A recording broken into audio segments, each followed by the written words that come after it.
මොකද නම? සපුනි. හරි.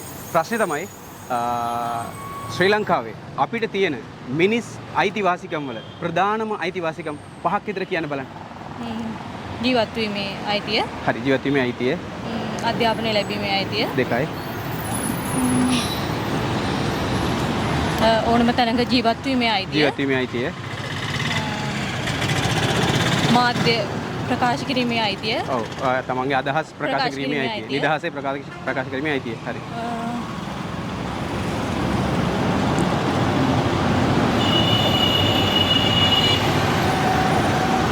මතක නැහැ. අනිවාර්යෙන් අපි දැනගෙන ඉන්න ඕනේ නේද අපේ අයිතිවාසිකම්? ඔව්. ඇයි අමතකුනේ? මම තව ප්‍රධාන දෙකක් කියලා දෙන්නම්. ගුටියක් කන්න පුළුවන්ද මගේ? පුළුවන්. දික් කරන්නද? ෆෝන් එකේ තියලා.